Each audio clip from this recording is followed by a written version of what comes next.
Welcome to Open Pike Night, the Strange New Worlds podcast where your calls are the prime directive.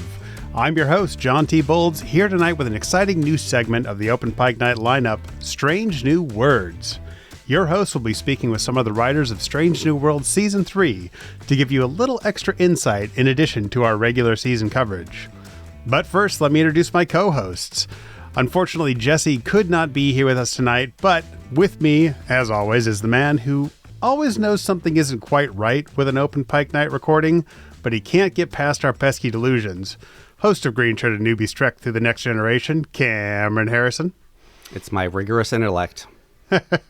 And tonight, we're here to have a little Q and A with the writers of Strange New Worlds Season 3, Episode 2, Wedding Bell Blues. We've had a chance to chat with both our guests before, but we've manipulated reality to get them on the Open Pike Night stage together. So let's jitterbug our way into the spotlight with Kirsten Beyer and David Reed. Welcome back. Thank you. Great to be here. Excited to have you. It's great to have you guys. Especially for this episode, I can't wait to talk about it. Oh, man. I'm just going to jump in right. Maybe my favorite episode of Strange New World so far. At least my favorite comfort episode. I'm just going to put that out there. Lay all my cards on the table.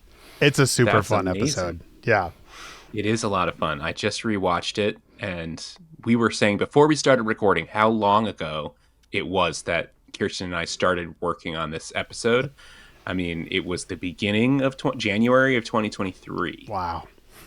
When we were in the writer's room. And it has changed a lot since then. We've been through many drafts and many permutations. Just a taste of how big of a change. Like, the first draft definitely didn't have Trelane or Q. It didn't have a wedding. It didn't have... Was it still called Wedding Bell Blues? It was not called Wedding Bell Blues. No. I actually reread that first draft this morning just because I was like, where did this thing start again? Oh, man. Because I knew it had come a long way, but wow. I can tell you the genesis of this episode. Okay. Which goes back even before 2023. This goes back to 2021. So I came in for season 2, and one of the ideas that I had at the time was wanting to do something for the Federation Centennial, but the year wasn't right. And so I was like, okay, well, next season we'll get to it. But then at the beginning of season 3, I was not available. I couldn't come back to the show. So I just pitched the rest of the writers. I was like, hey, you guys, you have to do something for the Federation Centennial 2261. Like, this is great. The timeline lines up perfectly. And we had a bunch of different ideas of what that would be, none of which are in this episode. And I came into the room, like, when I finally was available, the room had been going on for a couple months, right? And so there was a version of this episode that had kind of sprung from the sort of the collective writer's room. And then Kirsten and I kind of took it, and we did a draft that had no Trelane, did have Corby. Yeah. Corby was sort of the main event of that one, I feel like. Yes. Spock. Yes. It was always about Spock. It was always a Spock episode.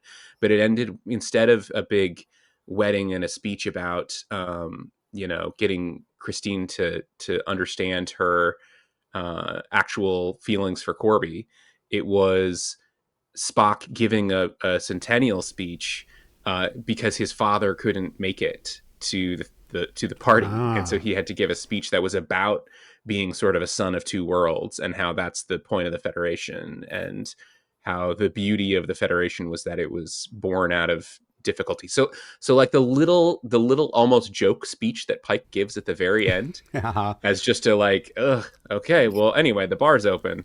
That was actually the original like point of the episode. And it just was not hitting emotionally. And well, as I went down memory lane today, what I was remembering was that because, like, usually the first episode of this season will sort of like ground you in where everybody is and what's going on, and kind of like what some of the bigger starting points for the arcs are going to be. But our first episode was the part 2 of, so it fell to this one to sort of reset It's a few months later, ship's being repaired, and now we're going to head off and really start our new season. And we wanted it to be light. We wanted it to be bouncy. We wanted it to be fun. But like every single one of our characters had like major drama that they were wrestling with. So it was really hard to like find the fun in, you're dying and you've got serious PTSD. And it was. To speak to that, there was a very big difference at the end of episode 301 from the first draft, which was that Ortegas died. That's right. Davey told us that's what originally we didn't know. And so we were going to come into this episode thinking, and we obviously know that she wasn't going to be dead, but we wanted the audience originally to think that she was dead across that week. And so this episode, we played a lot of tricks, like to have, it was Uhura going to Ortegas's brother's house on Earth. And you thought she was there to like pay her respects. And then we found Ortegas was actually just living down there and recuperating at home. But that just kind of speaks to one of the big changes in the premise, which was instead of being all kind of drama and trauma, like all of their battle wounds, both emotional and physical, it ended up being much more just about their feelings in a fun way, because like Kirsten said, like it was just, the episode 1 was just so heavy with all that we needed to take a lighter touch. Yeah, I see that. Yeah. Well, there is an elephant in the room, of course, and you've touched on it, David. John, should we just get that question out of the way? Yeah, let's go ahead and get it out of the way. There's a lot of speculation leading up to this episode of whether Rhys Darby's character was going to be Trelane or Q, or, would you be confirming that 40-year theory that Trelane is a Q or part of the continuum? The episode never quite comes out and says what he is. I mean, we all know the voice at the end, but we are gathered here with the writers of the episode. Can you confirm whether, Trelane and Q are the same thing? And, what is the wedding planner? Who is the wedding planner? Kirsten, I don't currently work for the Paramount Corporation, so I am not going to share this. You are responsible for this answer. Are you able to say? I don't think I can say anything that the episode doesn't. Okay. Is really what it comes down to. That's fair. I like my job. Yep. And we don't want anybody to lose their jobs or get in trouble. Let's just ask this then. What is the character's name in the script? Oh, you know what it is. Okay. Because I don't work for the Paramount Corporation, I'll tell you, I do believe, whether or not this is literally exactly Trelane is something that is left for speculation. But certainly he looks like Trelane and talks and acts like Trelane. And certainly there has, as you said, there's been speculation for decades that those entities at the very least are related, that they are branches on the same tree. And so certainly in the script, when the entity at the end shows up, it's a single letter, character name.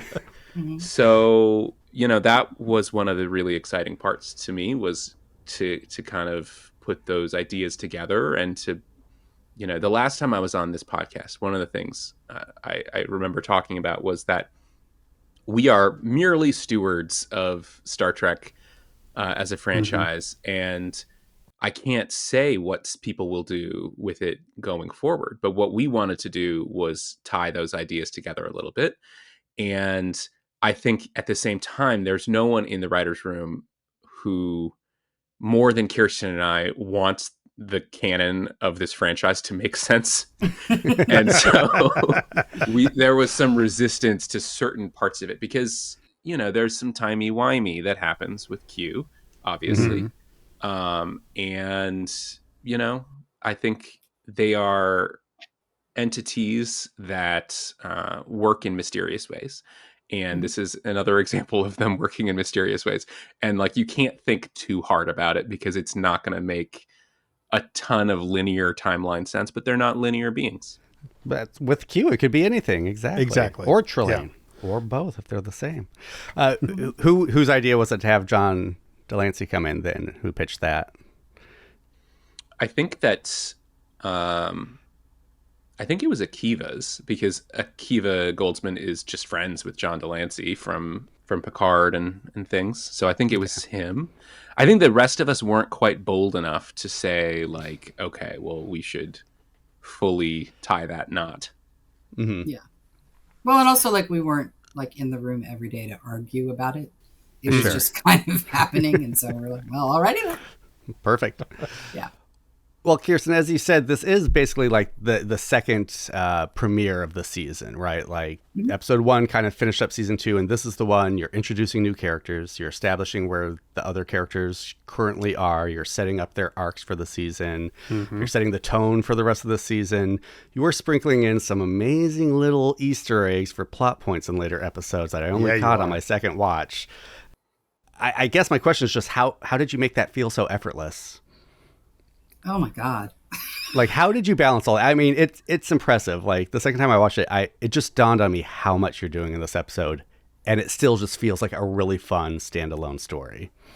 Well, I think it's because when you're putting it together, you're never thinking about the whole thing.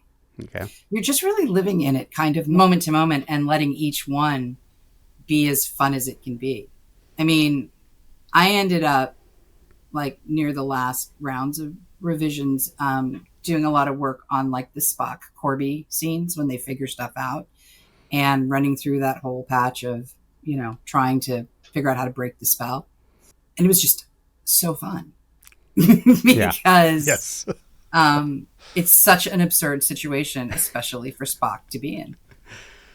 I'll say, I think that's when the episode really, like, hooked itself to me, when I was like, oh, Spock and Corby have to work together to figure this out. Genius. Yeah. I'm on board. Brilliant. Yes. Yeah. Yeah, I think that for us in the writer's room, when things started to come together, was the idea that it's the scene when they're doing the rehearsal and Corby is just being kind of petulant and being told to stand to the side and messing with things. That was when we were like, oh, there's just a lot of comedic potential in this guy who we're meant to take so seriously. Like, you think that the story is going to a place where, you know, Spock is going to have to just accept that this guy is maybe, you know, a little bit better than him in some ways. Like, he's just so impressive and so smart, but also has such a keen grasp of, obviously he's human, so he understands human romantic love better than Spock does. But when the story turns and now Corby needs Spock's help, that was when it, to us, kind of came alive. Mm-hmm. Agreed. Yeah. Yeah. Yeah. Well, and I think better for Christine. You know what I mean? Like, is really the key to that. And also, like, we had to do such a big reimagining of Corby. Because the Corby canon is like this much older guy. And you're sort of like, what are the two of them doing together? And also, he's a robot. Yeah. Oh, well, there's that. But I mean, I'm imagining the robot is a lot like what he was before. But it was more just like, how is our Christine going to fall in love with this guy? Like, what would that have to have been? I just remember there's a lot of stuff that I wrote that didn't make it into the script, where we were actually showing some of those early moments between. Oh, yeah. We originally had a whole section of the story that took place before Corby and Chapel arrive on the Enterprise, where they were on their dig, and they are going about their archaeological business, and it's just sort of the backstory of their love. And when things changed structurally for the episode, we lost that segment. But it was always fun. It was always, like, kind of neat to see them working, because then you got to really see both of them in their element. You got to see why he was impressed with her and why she was impressed with him. Yeah. Would have made a nice little short trek between that 2-year break kind of thing. Yeah. And with Corby, he walks the line of, like, insufferably smug, but also charming and really more likable than I thought he would be when I started watching the episode. Well, to jump in with that, yeah, I mean, I feel like that's a feat rarely accomplished outside of Hugh Grant characters, maybe. Just how did you find his character? Like, how did you approach that? There was a lot of discussion about how we were never going to like him no matter what, because he was getting in the middle of our, you know, the couple that at least some hopefully some fans are emotionally invested in Spock and Chapel as a duo. And so it's a classic TV problem. It's the problem of, these two are not going to be together right now. And so something is standing in their way, and we want to try our hardest to make that guy not someone that the audience just immediately rejects and hates. But how do you do that? And one part of it is the writing, right? But a really big part of it is the casting. And I think we really lucked out there. He is just so charming, and his accent, amazing. So that really helped a lot. A good accent can go a long way. He really did bounce in the auditions. Like I feel like I watched 8 or 10 of those guys, and he was like the second one. And I was like, oh, well, that's him. Do I have to watch the rest? Because that's him. I don't think you were there. We were watching the auditions at lunch in the writer's room one day. You were, I think, off doing Academy stuff. And it was like something came over the room. Like, and primarily the female writers, I would say. But there was. I wonder why. Yeah, I don't dare to ask why that would be, but they definitely had a reaction, and it was love at first audition. Yeah, I do love the scene between him and Spock in Spock's room where he talks about his rigorous intellect, and then Spock responds, and they give the eyebrow arch, and it just does so much to tell you about both of their characters, but also tells you about Chapel, who is obviously attracted to both these men who have similarities, and you're also just basically talking about plot stuff and why they're unaffected, and it does so much in 2 lines. Like it's a really great moment that I think like gels the character. Yeah, definitely. Yeah. Thank you for so many great Sam Kirk scenes too. Like it's everybody, I don't know if anybody thought that he was going to be so popular, but everybody loves Sam Kirk, and it was great to see him get so many scenes here. Yeah. One of my favorite moments of the episode was Spock saying I can't even say it out loud, but Spock saying that your brothers, that everybody loves James Kirk more. And that whole thing I just love, because it's just like you can feel that like Sam is hurt by that, but also he's Sam, so he's just like, okay, buddy, we're gonna get you through your wedding jitters. Maybe this is more of a question for Kirsten, who was there in the writers' room since season 1, but as this is the first season that you wrote after season 1 started airing, like do you feel you approach things differently, either based on hearing things from fans or just by actually watching the show as an audience member and not being so inside of it? Anything you feel like you kind of picked up on, or like, I will run with that more? I don't think... I think the thing from the fans that we were sort of like writing by that time was just how much everybody seemed to be enjoying it. Mm-hmm. So we felt very free to sort of like keep going in the direction we were going, but also like find ways to go kind of deeper. That way, like we sort of had a sense that it was gelling and it was working. So you weren't going to like screw with it too much. But, and yeah, I guess, once you can see it and you can see everybody in the environment and how people play off of each other, certain dynamics that I remember really popping were like Ortegas and Uhura. Una and Mbenga. Like there's like, and for me too, I'm always looking for who are the people we haven't seen together yet.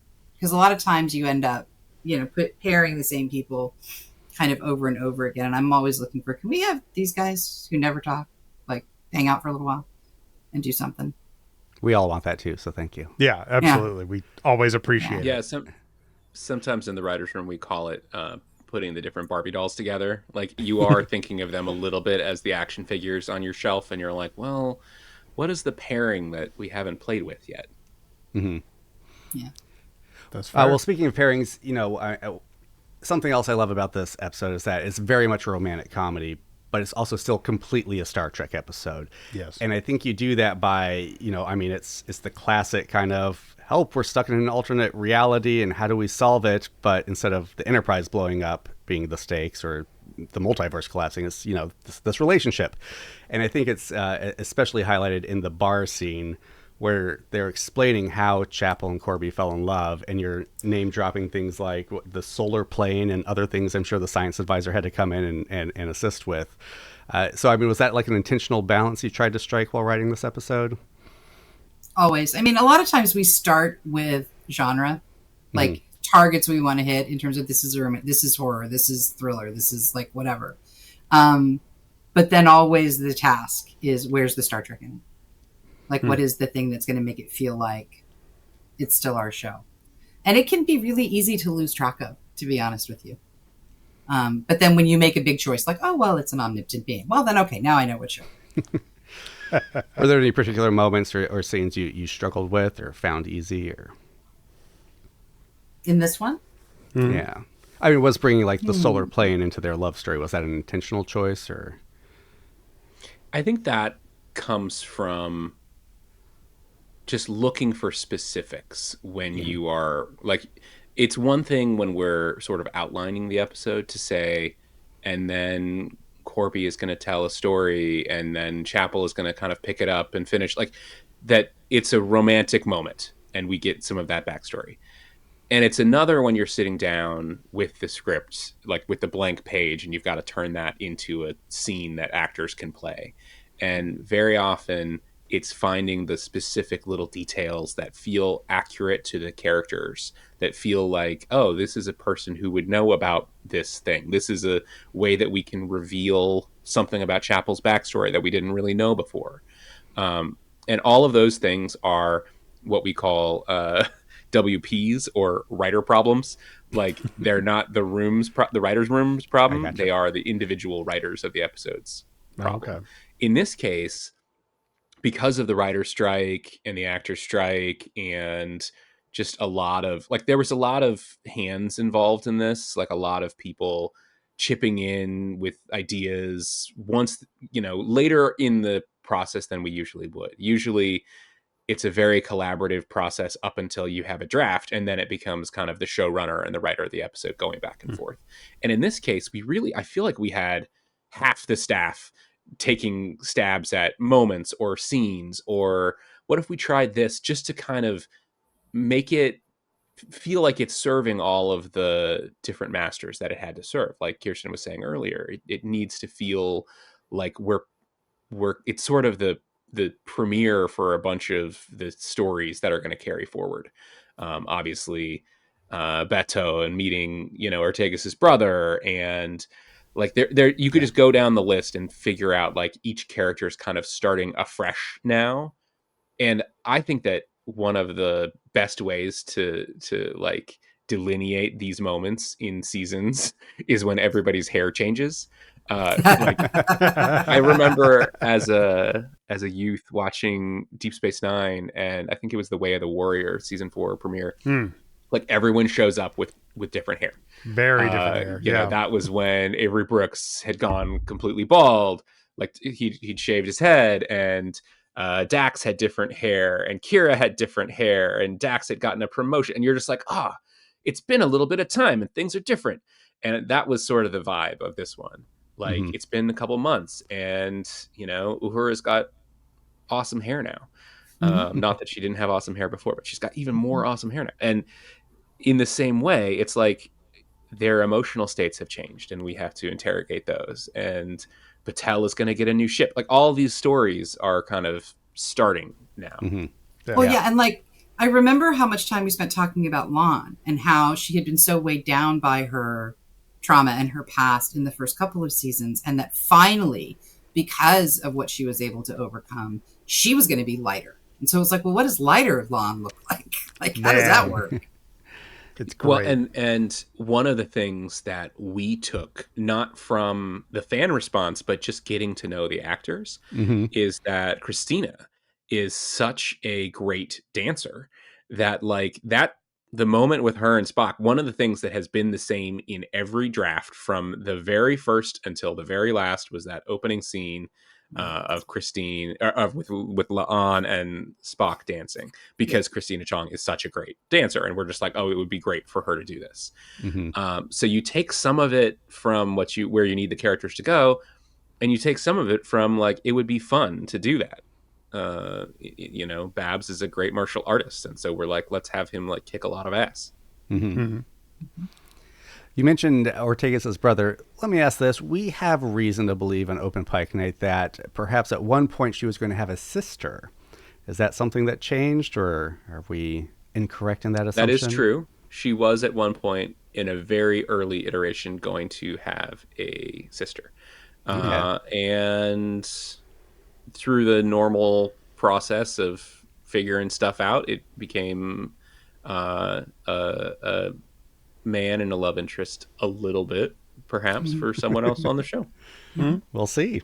We'll see. And certainly by the time we did the first draft, though, it was a man. Okay. Yeah. Okay. I mean, we've seen through episode 5, so we can only assume that the last half of the season is the bartender story arc, right? Like, you change focus completely. I hope that comes back. I so want that to be one of those breadcrumbs you've been laying. Okay, well, I'll tell you a behind-the-scenes story about our bartender. About the new bartender from the station, right? Our three-armed friend, whose name is Colzon Kelsing, which is a combination of Jackson Lansing and Colin Kelly, who are two of my friends who also write the Star Trek comics. They wrote the sort of the flagship Star Trek book for the last several years, and now they're doing this new Star Trek The Last Starship book, and it was just a shout out to them.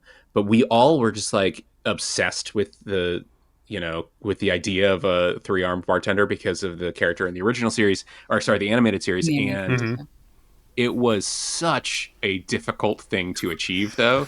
And so, frankly, so difficult and so expensive that, like, don't get your hopes up seeing this character. I loved watching it. That was like 25 meetings.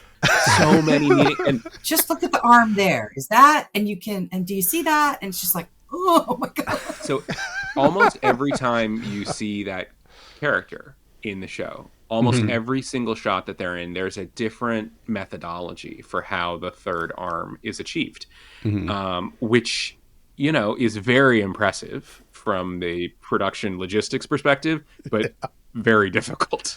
I was just hoping you got the same person who played David Bowie's arms in Labyrinth for the whole thing. But just doing the contact juggling, yeah.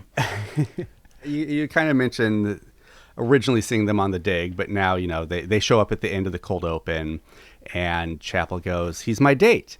And then we get that classic TOS stinger, dun, dun, dun. Like, is that in the script, or do you just trust the director, editor, composer to kind of do the right thing in that moment? I don't remember if it stayed in the final draft, but I remember the first draft when she showed up and he was there, that the stage direction was something like, and we see Spock's heart shatter into a million pieces all over the transporter room floor. And it's things like that. The way that we as writers communicate tone to all the other departments is not necessarily through saying we do a classic TOS like sting, musical sting, but rather something like that, where you get the emotional tenor of it, and then they pick it up, and then they find ways to call back to previous shows, or a lot of the fun of working on this show is the number of people that love Star Trek in all its forms and find ways to do those little hints at previous things. That's why you're the writers. Absolutely. Man, I can tell you right now, Jesse is going to be really bummed he wasn't able to make this recording. This is the kind of stuff he eats up. So here's a question you'll either love because you definitely thought of it, or hate because you intentionally didn't. Corby figures out Spock's door code by looking at his profile on the data pad. What is Spock's door combo, and is it logical to use something that's so easily discernible? Is that the script? Honestly, I have no recollection of how we came to that. Yeah, I got nothing. That's fair. That's fair. Hell yeah. This feels We'll like one of those speculate. things where, just assume that we were very smart, and that Corby was smart, and that Spock was smart, and everyone was smart. In 2023, everybody was like, "Oh, that's great." Yeah, that's great. That's You've great slept stuff. since then, yeah. I have no reason not to assume that. Yeah. Absolutely. Absolutely not. Well, let's pull back to big picture again real quick and ask each of you. I mean, what do you think when everything's said and done, Strange New Worlds is over, people are looking back, what do you think they'll remember this episode for? Rhys Darby. Yeah. It's fair. That's fair. I'm a huge fan of Rhys Darby, and I will admit that when we did the sort of table read for the episode, reading through the script, it was on Zoom, and I definitely stayed after to just talk to Rhys Darby. Like, he was the last one on the Zoom with me, and I wouldn't let him leave because I was just like, I just have a bunch of questions. I want to just tell you how awesome. Anyway, I think that his performance is great, and obviously there's a lot of emotional stuff that comes in the episode as well. That's gonna bear fruit over the course of the rest of the season and series. But to me, that's the standout. Mm-hmm. Any thoughts on that, Kirsten? I mean, I don't know why my brain just went to the gowns. Like, do you remember all the discussions we had about, are they wearing their uniforms? Are they wearing, like, what's happening? We made like a spreadsheet to show who was wearing what. But like, it was like when it was just the Centennial, I think the gowns made less sense. It was more like a Federation thing. But once it became a wedding, then this desire that we all had to put them in these fabulous things was then now we were just free to play. And her Chapel in particular. Like, it's stunning. I'm not saying that's like the big emotional takeaway there, but like for me, it was great. It was really cool. It was executed at a very high level, I think, because it's easy to write. Chapel walks out and she's in a beautiful gown, and it's hard to actually kind of make you, take a second with it as you look at it. And you're like, wow, that's kind of amazing. And like, there were so many, like everyone in that, and you can see little character choices in what they're wearing. Ortegas is wearing her dress uniform, and Uhura's not. Like, there's just choices there that were all discussed ad nauseum. We will be doing a 2-hour conversation with Bernadette Kraft on this episode alone. I am sure of it. Cannot wait. Well, speaking of, you see everyone in the gown at the wedding scene. Let me ask you about possibly my new favorite bit of ADR ever from any movie or TV show. When Corby is turned into a dog, someone in the audience goes, "Aww," and I lose it every time at that moment. Was that all in the script? Can you tell us which character in the audience said that? Give me anything about that. I don't know about that. I do know that Henry Alonso Myers, our co-showrunner on Strange New Worlds, I worked with him on The Magicians before this, and we had an episode where someone basically had a hand grenade that turned people into puppies, and that was definitely top of mind when we were working on that segment. And my favorite like little bit of acting in the episode is Sam Kirk looking down at the dog as if it's still a person and just being like, like he just gives it like such a sweet little like he's hearing Spock's vows and he's like, that's sweet, and he looks to the dog as if the dog feels the same way. And that definitely, I don't think that was scripted. I think that was 100% just the actor on the day having an instinct. It's so good. Oh, so good. I love how he's just holding the leash like he just adopted the dog in that moment or something. Well, and there's like certain characters who kind of give it a moment of like it gives them pause when he turns into a dog, and then they just kind of go about the business of the wedding. But like for a second you feel like Battelle thinks this is weird that there's a man just turned into a dog, and then she just kind of was like, okay, well, it's a Vulcan wedding. That's amazing. Oh, so obviously this went through a lot of changes, like you described, and I love hearing about all these changes. Can you think of, now that you've seen it, any deleted scenes that were shot, or scenes from the final script that just didn't quite make it onto the screen? I don't think there were any full deleted scenes. Okay. No, I mean there's so many in a way there were so many deleted scenes because there are so many other drafts of it. Sure. But I don't think. But by the time we actually were in production, I feel like we pretty much, I think there was one moment in an interim draft. I'm not sure if it was in the final draft where we see Rhys Darby's character a little earlier. Where it's like there's a POV outside of the Enterprise and you see something weird out there, and it's around when Mr. Scott is beaming Corby and Chapel aboard.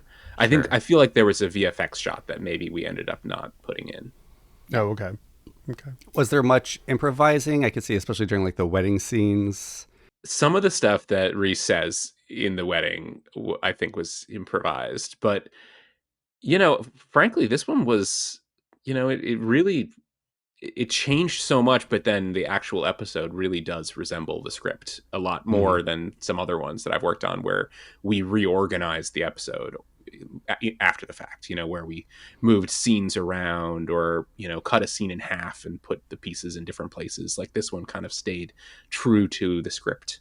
Well, I felt like, my recollection, and I could be wrong about this, is that we were rewriting as they started shooting. It was like it sort of had to be the final version of it because we were still working on it right up to the last minute. I remember Dana was on a plane and I was sending her pages. Like it was, yeah. Well, because we were supposed to start production on season 3 the day after, or basically the day that the writer's strike started. That's right. Was the first day of ostensibly the first day of our production. So we had to get a bunch of drafts in to be ready to shoot. And then we stopped for months. And then when we came back, we delayed the production a little bit so we could kind of get our feet underneath us a little bit more. And that was when a bunch of these changes happened. Well, let me ask a little bit more about Rhys and the wedding planner. The idea that the reason he's doing all this is just because Corby kind of annoyed him, because he's smug and annoyed him. Like, was that from the beginning, or did you guys struggle with the reasons and finally fall on that? It feels perfect in the moment, but I could see that being like a long deliberation. No, I feel like that. I don't think it was. I think that the feeling was basically, what is the audience going to think about Corby? And can we put Rhys's character in that same headspace? Because then it's very understandable that you're just like, oh, this guy, like, he's just so perfect and handsome and charming. And I know that we had discussed the fact that because he was an archaeologist, that perhaps he had delved too deeply somewhere and had pissed off something. But that was not, it really, it always felt like the character is doing something kind of silly. And so his reason can't be too serious, or you're just like, well, what a buffoon.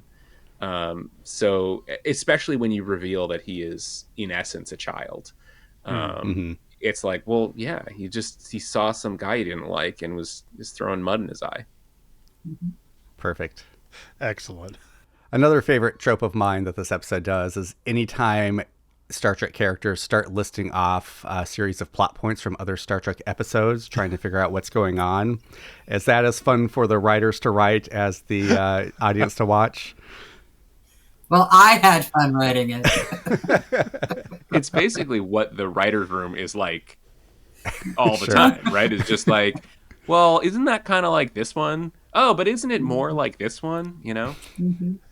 Mm-hmm. I think I really do think there were 5 or 6 more of them before it was eventually it came down to the couple. But yeah, that was what could have been this. Could have been this. Well, I do have to say, it's like, Kirsten, your name comes up from other guests on this podcast again and again and again. Like, everybody's like, oh, Kirsten, she knows everything. Like, yeah, Kirsten. Like, we ask Kirsten. If we have a question on the guest, we ask Kirsten. Like, I hope it is conveyed to you by fans and by your coworkers just how truly respected you are for your extensive work and knowledge of Star Trek. Like, it's, I don't know if anybody else has been mentioned quite so much as you have. So, yeah. Really? That's weird. Well, if you don't, she's going to come around and start breaking legs. So I'm very nice, David. She's very intimidating. Nice. I'm very easy to work with. She knows every Klingon move and how to use a bat'leth, I'm sure. She wrote some of them, yeah. That's very kind of you. Yeah. Well, it's true. So you said the gowns were the first thing that popped in your head. The first thing that popped in your head last time you were on when we asked for a one-word tease was Chapel's Flowers. Why do you think that's what was in your mind at the time? Well, I believe it had to do with me wondering how that was going to work. Okay. Quite honestly, how it would play. Mm-hmm. Because it was it was hard to convey the different ways he was trying to wreck it. And you're like, well, how does a guy exactly do that one? Oh, okay. You know, and I know that they were preserved and special and like whatever, but yeah, it might have just been my like, I wonder how that's going to go. How do you feel it went? Great. Yeah. Excellent. Good. Yeah. It was fun it was a great aha moment. Great for us to be like, oh, there it is. There's one of our one-word teases for the season. So it's always fun when we get to figure those out. Mm-hmm. Anything else you can think about the episode you want to share that we haven't asked about yet? There's so much to cover, I know, but there's also a lot we need to keep secret right now. So, although I want to ask about certain things. Oh man, so clever you two, so clever. There's a couple things that came up because literally the writer of a subsequent episode came into either the writer's room or our offices or whatever and was just like, "Hey, you got to put this in there," and we're like. Okay. All right. We'll find some place for that. I bet I know what that is. That's the one I'm thinking of. But good. It's nice. It works. Yeah. Very nice. Yeah. I think that the only other thing I have to say about this one is that it was one where I was totally not sure while we were working through draft after draft of it. Like, is this something? Is there anything here? And it ended up being a really fun episode, and I'm proud of it. And I'm proud to have worked with Kirsten on it because we had a lot of fun. And, you know, it's just there are moments on this show that feel like, I mean, like very literally childhood dreams come true. And writing a couple things in this one definitely, you know, we're checking some dream boxes for me. That's great. Things that you could never have seen in any other episode of Star Trek. Like that's always kind of what you're hoping to do because there's so much of it, but yeah. And the execution of this one, there were a few things in the production that are just so beautiful. The Starbase One, the environment, which I feel like we never say out loud in the episode now that they're in the Archer Dome. I don't think we do, but yeah. But so that's the Archer Dome of the Starbase Starbase One, and that the idea was that this is like they've built these environments for people to go. Like, well, you've been in space for a long time. Do you want to go trout fishing or whatever, like Mbenga does? And that as we saw the art come in, I was like, well, as concept art goes, this is absolutely incredible. But what'll it look like on the day? And then it's so amazing. And if you were to take away the AR wall LED volume technology that we used specifically for those sequences, literally impossible on a television budget to achieve the visuals in this episode. And for what is essentially a rom-com, like a relatively low stakes rom-com, to have that level of production value, I feel like people don't really understand what an achievement that is and what a incredible revolution this technology has brought, because it's just, this all would have been in a hotel ballroom if we were making this in the 90s or early 2000s. It would have just been like, oh look, you know, there's a window overlooking Earth. Yeah, it would have been the Sheraton. It would have been the Toronto Sheraton. It would have been literally the hotel that the writers stay at when we're in Toronto. Not the actors, the one the writers stay at. Yeah, no, not the good one that they put the actors in. I'm glad you said that, because this is, I mean, gotta be the lowest stakes of a Strange New Worlds episode for sure. Like, as far as consequences or potential consequences, like, yeah, there's reality warping, but we're not talking, you know, sacrificing a child to save an entire civilization, or sacrificing, you know, trying to prevent Rhys was the going to destruction kill all of those people at the end. That was And Courtney could still be a dog. Yeah. Where would that have left Chapel? The one line that I feel like it's not in the script, and I feel like it was improvised, but if Kirsten, if you remember differently, please correct me. But when he says, when Rhys says to one of the guests, that you have no mouth, how does that work? Okay, that's actually cool, you're fine. Like, all of that I feel like was him making it up.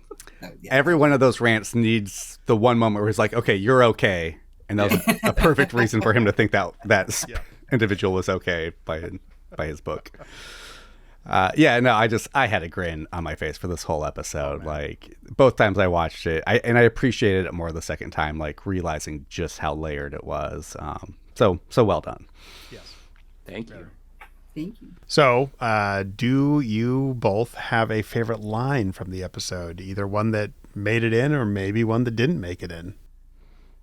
My favorite is definitely Rhys saying to his omnipotent father, "I'm 8,020, Dad." I remember being in Henry Alonzo Myers' office, and it was relatively, like, we don't stay late on this show. It's a very humane working environment most of the time, but this was one of the few nights where we stayed late, and I was in his office, and we were talking about what that interaction would be like, how the characters would relate to each other. And that was the vibe that I was really hoping for, was that he was just so petulant and just like, "Oh, Dad." All right, Kirsten, favorite line. Well, so this one has a special place in my heart, probably because I wrote it and I just really liked it. But it was after the wine selection scene where Spock is trying so desperately to get, Sam to realize what's actually happening here, and he just won't. And so he's like, "Find the Chardonnay." And the next line after that, where Corby's like, "I might have gone with the Pinot." Like, it was like, these two guys are in it together now in a way that you could have foreseen a mere act and a half ago. That's the dynamic that works, though. That's what raises this episode above what, oh, yeah, we'll just have them at each other's throats the whole time. No, like, force them to have to work together. Well, thank you so much for coming and talking to us about this episode. Absolutely. It's been great. And I understand at least David's got one in the second half. Kirsten, do you have an episode in the second half as well? No, I don't. No? Okay. Wow. No, I was moved over to Academy really just as I finished writing this one. And I was in the room on Academy when we were doing the first revisions before the strike. And then by the time the strike happened, I was back in Academy pretty much full time. We would sometimes literally have to chase her down in the parking lot because she was so busy. You're like, no, I have questions. I most of the time I would still work out of the Strange New Worlds offices, but I would come in early and be in my office doing the other writer's room, and then I would just walk outside and sit with you guys for a while, and then I'd go back to my office and be with them for the afternoon. It was you guys are my favorite people, and I miss you all so much. It kills me on a daily basis. Yeah, I miss all the strange new writers. I do. Well, you can find more of them here on Strange New Words going forward for all of the season 3 episodes. But we're very much looking forward to Academy as well, Kirsten. So we're excited for everything you're doing. It'll come out someday. I'm not even sure when at this point, but someday y'all will see it. It'll be good. Oh, no objections here. Yeah. Well, it has been great having you both on the Open Pike Night stage for Strange New Words. We appreciate it, and hopefully all the fantastic feedback is starting to pour in from folks who've seen the episode today. Be sure to follow Open Pike Night anywhere you can, openpike.com. Kirsten and David, do you have anything to plug or share with anybody before we go? Continue to watch as much Star Trek as possible. Absolutely. Excellent. And I'm very excited about the upcoming release of our con podcast, which has also been occupying a tremendous amount of my time over the last couple of years. But it will be out soon, and I'm very excited for people to hear it.